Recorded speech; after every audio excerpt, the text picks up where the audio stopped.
The pandemic is issue number one for the Texas legislature, and in many ways it's in the bills it's considering this session and in how they conduct their session with the goal of staying safe. It's also the focus of Texas Governor Greg Abbott, and it has been since the pandemic began. Tonight, the governor's office has granted us an exclusive interview with Greg Abbott. The governor joins us live from Austin to answer our questions about some of the key issues facing Texans. Thank you for joining us, Governor Abbott. My pleasure. Thank you.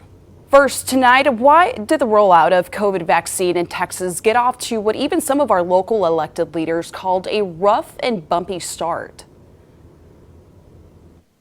So when the vaccine strategy was first implemented, remember it was just Christmas week itself, and it was a raid at thousands of locations across the state of Texas, and the number of vaccines that Texas was receiving from the federal government was extremely limited. And it was after that that we realized that we would be able to administer far more vaccines through these mass vaccination sites.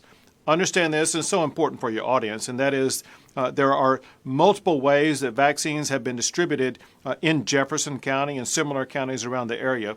One is still through some local distribution centers as well as in nursing homes. However, as Judge Brannick was talking about, we now have a mass vaccination site that we're working with Jefferson County on where they will be able to use mass vaccinations across the entire area. Because we have been using these sites across the state of Texas, it has elevated Texas. We now rank number 2 in the nation in the number of vaccines administered, and we have a high percentage of vaccines that we have received that already have been administered to the population. And so we were the first state to vaccinate 1 million people. Just 2 weeks later, we had vaccinated 2 million people. In the next few days, we will hit 3 million vaccines and administered in the state of Texas. So it's ramping up very rapidly. And let me add this real quick. I just had a meeting with the President Biden's vaccination team, and they are increasing the volumes that the state is getting, as well as making direct deliveries to CVS, Walgreens, and some other pharmacy chains. And then we do expect in the next 2 weeks to see the approval of the Johnson & Johnson vaccine that will add even more volume to make sure that we will be able to vaccinate more people far more quickly. Governor, you have said that voter fraud in Texas is real. You even made election integrity an emergency item for Texas lawmakers to consider. In what way is voter fraud real? And if you can, please be specific. Sure, I'll be very specific. Before I was governor, I was Attorney General of Texas, and I prosecuted voter fraud across the entire state of Texas where people illegally voted. People would cast a vote for someone who was dead. They would cast a vote illegally through a mail-in ballot. So meaningful was it that even President Barack Obama formed a special team of FBI agents and a U.S. attorney to prosecute voter fraud in Texas because of a scheme where they were actually using cocaine to buy votes. And so there's no doubt that voter fraud has taken place. And after I became governor, the current attorney general has prosecuted even more voter fraud in the state of Texas.